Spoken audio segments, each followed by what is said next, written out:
Dear student, welcome to EPG Pathshala. Today we are going to discuss our module Adsorbent, PSA, Adsorption Cycle, Rotary and Fluidized Bed.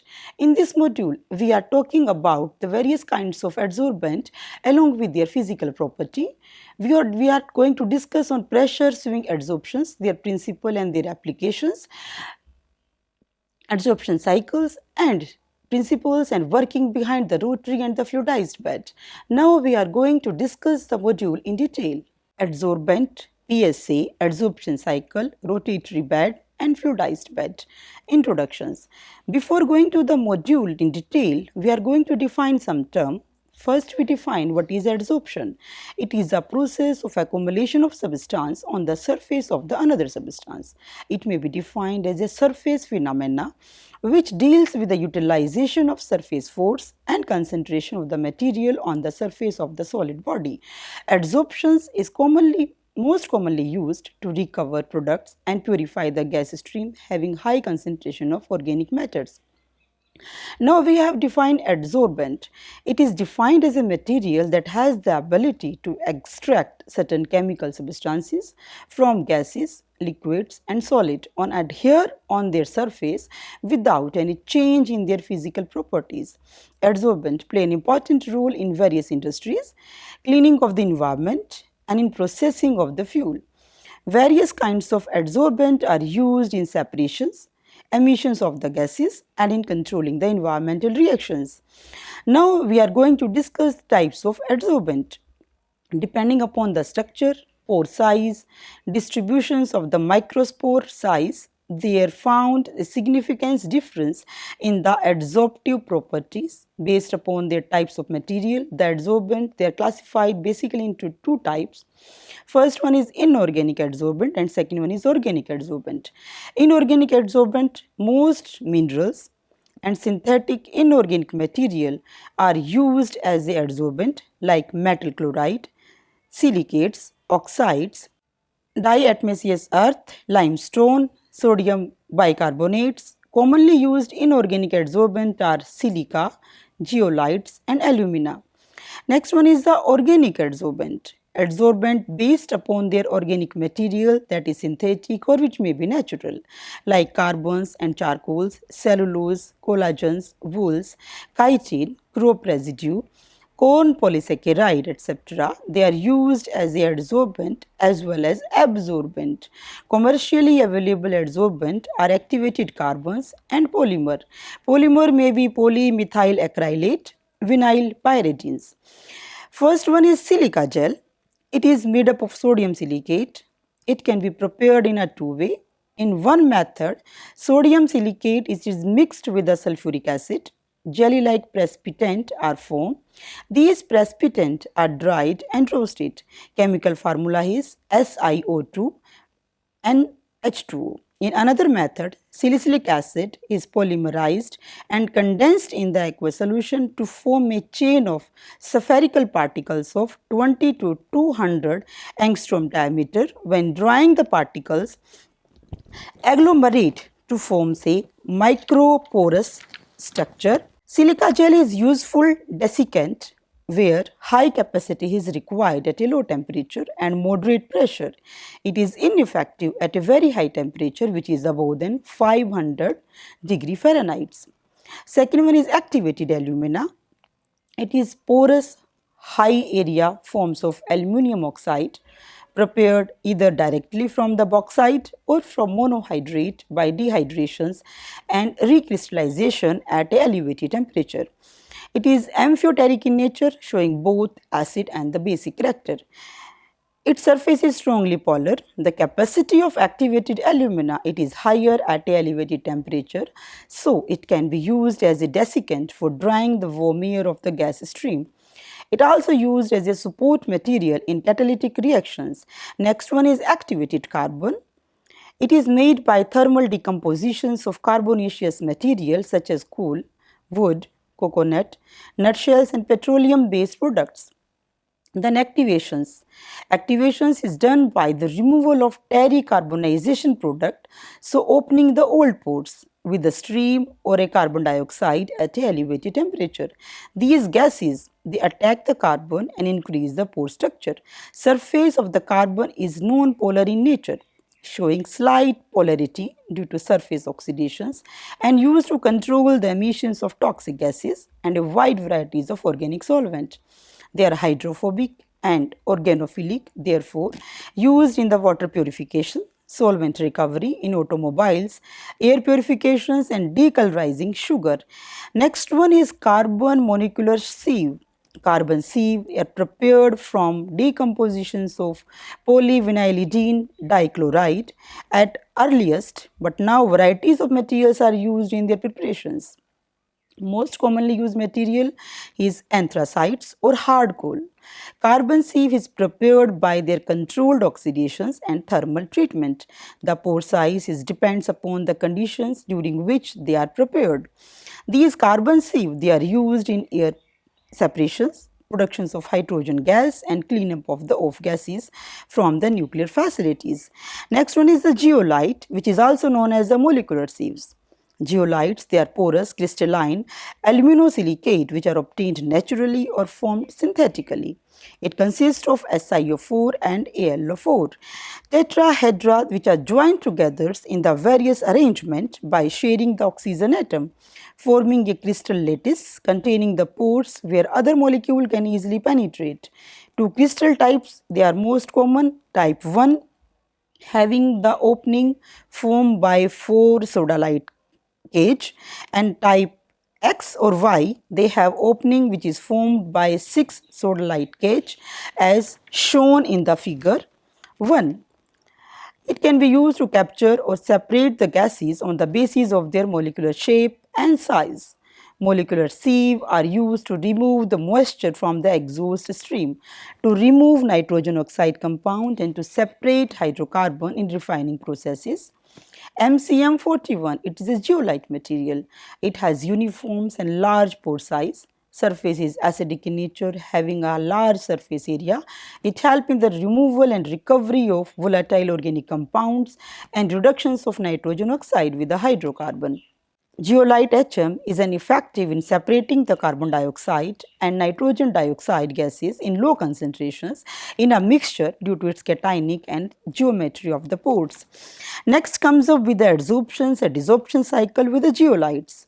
What is adsorption? Geolite is a crystalline mineral which has the property of absorbing the water vapors because of its porous structure and high amount of heat is released out in the process. Next is desorptions.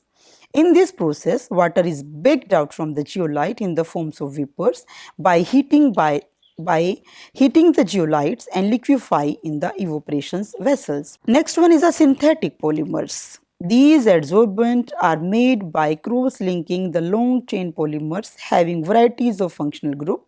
They have rigid microporous structure. They have a very high adsorption capacity for selected organic compounds and dissolve more rapidly as compared to the activated carbon. They are used in the gas stream containing large amount of the water vapors. Synthetic polymers, they are used to control the organic compounds like ketones, reactive monomers and aldehydes. Major limitations is only their high cost. Next one is the activated coconut charcoal. It used to adsorb volatile organic compounds. The use of solid waste like waste, tire, coal, reject and oil palm fibers, they are used to develop adsorbent which are used in the removal of volatile organic compounds, NOx and phenolic compounds. The selection of these suitable adsorbent is based upon their properties lying very high internal surface and high porosity, high adsorption efficiency, regenerability, kinetic thermal stability, mechanical integrity, low pressure drop and their low cost. Adsorptions occur at a gas-solid interface, so effectiveness of any adsorbent is depending upon the available surface area. Larger the surface area, higher is the adsorption capacity.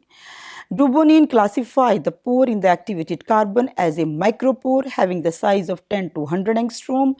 Translational pores means 100 to 1000 angstrom, and macropores having the size of above than 1000 angstrom. Most of the gaseous pollutant is in the range of 400 to 900 angstrom in size.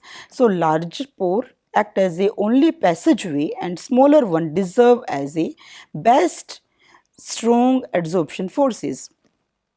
Now let us start with what is the adsorption system. There are two kinds of adsorption systems are there, non-regenerative and regenerative. First we discuss upon the non-regenerative adsorption system. It consists of thin adsorbent bed ranging in thickness from 0.5 to 4 inches, that is 1 to 10 centimeter.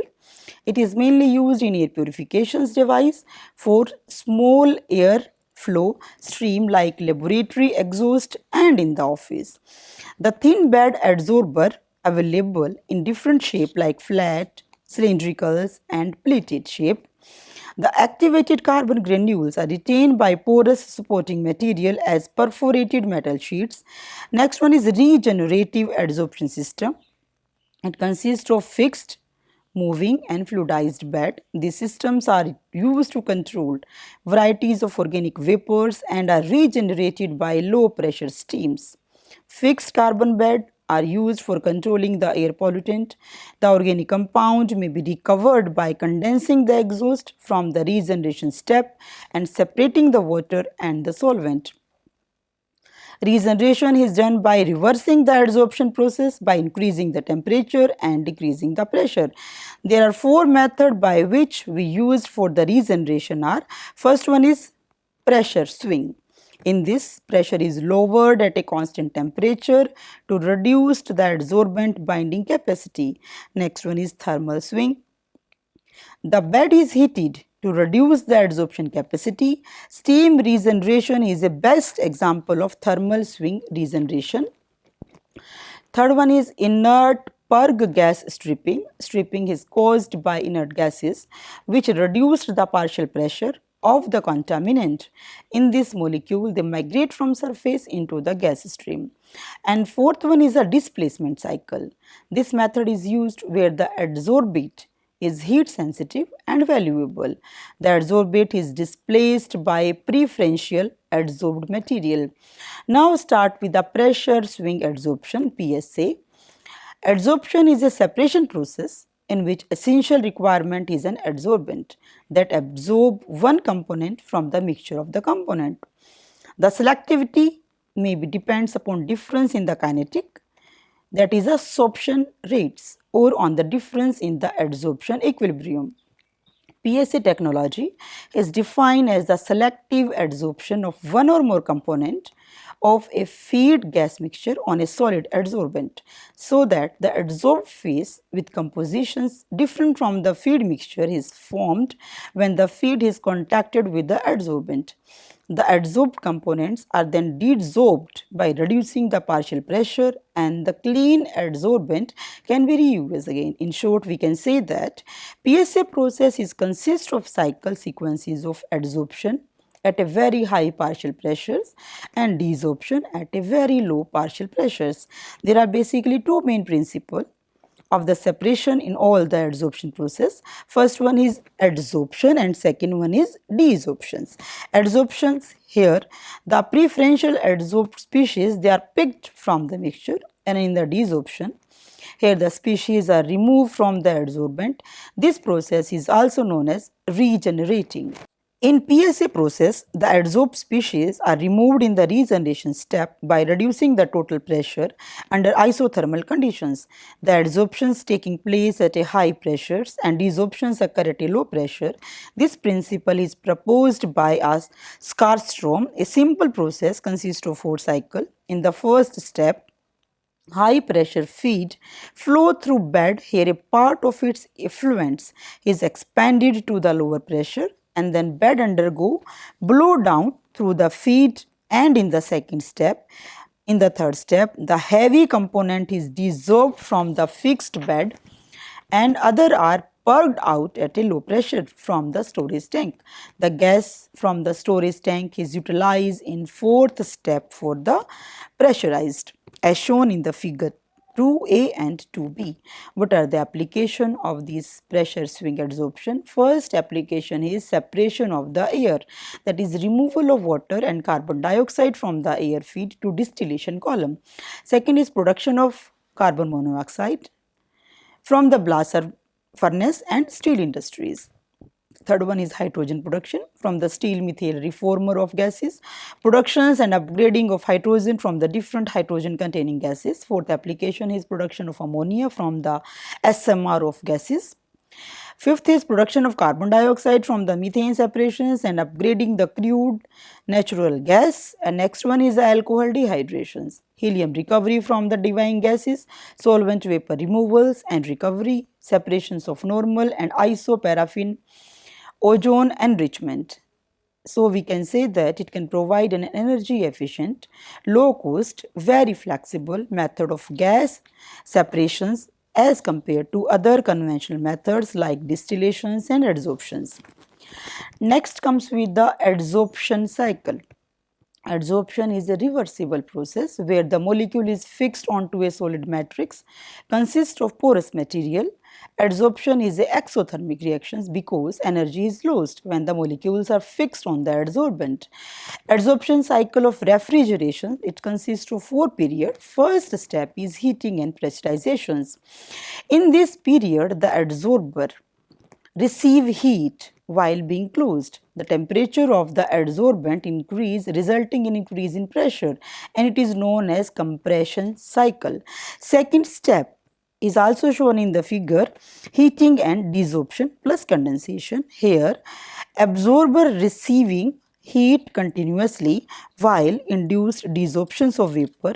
The dissolved vapor is liquefied in the condenser. This period is called as condensation in the compression cycle. Third step is also showing in the figure 3, cooling and depressurizations. In this cycle, absorber release heat while being closed. The temperature of the adsorbent is decreased, which induced to decrease in the pressure. This is called as expansion in the compression cycles. And last one step is the cooling and adsorptions plus evaporations. The absorber continuing releasing heat while being connected to the evaporator. The temperature of the adsorbent decreasing, which induced adsorptions of vapor. This is known as evaporations in the compression cycle. Now start with the rotary beds and fluidized bed. First come with the rotary beds. In the solids and vessel move together relative to fixed inlet for the feed and fixed outlet for the product. It is used in recovery from air onto activated carbon. It is consist of following component, that is steam, solvent, rotor drive, air filter, solvent, laden air, motor, water solvent vapors, fans, air coolers, storage, drain as shown in the figure 4. The activated carbon is contained in a thick annular layer and radial partition is done. Air entered through the drum circumferences and passes through the carbon layer to merge free of solvent. When drum rotate, carbon enter a section where it exposed to steams. Steams and solvent pass to the condenser and solvent is recovered by decanting or by distillation process. There is no separate provision for cooling and regenerating adsorbent. They allow cooling when in contact with the vapor laden, so adsorption's capacity become lower. Adsorptions and desorptions are formed simultaneously on the different sector of the rotor. The system is attractive for the retreatment of the dilute solvent laden airstream prior to incinerations. Now discuss the fluidized bed. As the rotary bed absorber has not been successfully used as a commercial lever due to high stream requirement in the cycle, heating and cooling of adsorbent. Another problem which is associated with a fixed bed system is their poor steam, gas distributions and complex valving requirement. To achieve this target in which solid move with respect to containing vessel, the fluidized bed absorber do better. Solid is easily added as well as removed from the fluidized bed and the absence of the cycling heating. Fluidized bed, they are designed that use activated carbon, activated alumina and polymeric adsorbent. They are large number of units was designed for SO2 adsorptions. The re-enluft and alkalized alumina process are two examples of fluidized bed. Sulfur dioxide absorbs. They absorb SO2 along with the conversion of adsorbed gas to SO3. The figure is shown number 5, which showing the structure of the fluidized bed absorber. The commercial fluidized bed is perceived HR unit in which adsorptions and regeneration occur continuously in a separate zone, which has been shown in the figure. Inlet gas enter the fluidized top sections and flow upward through the sections and exit of the unit. The desorbed adsorbent is cooled by heat exchange and lifted by air back to the top of the vessel. It consists of two sections. First is adsorption section and next one is desorption sections. Adsorption section, the sieve trays are used into which raw gases is passing through the sieve of the tray and then fluidized the solid adsorbent particles. The fluidized solid flow across the tray. Next section is a desorption section. The solid from adsorption section passes into the desorption section. The solid then enter into the preheated tubes and then through desorption tube. Moving bed is used in this section because the stripping stream flow rate is insufficient for fluidizing the solid. At the bottom, the regenerated solid, they are picked up by a carrier gas which then flow upward by gas lift line in the vessel on the top tray to repeat the adsorption cycles. Now we conclude our module by learning that activated carbon, alumina, zeolites and silica gel, these are the most commonly used adsorbent. The selection of a good adsorbent is depending upon the various physical property like their pore size, their surface area and the absorption capacity. Among all the adsorption system, the fluidized bed, it's showing a continuous operations and efficient utilization of the adsorbent. Hope we all are benefited from the module. Thank you.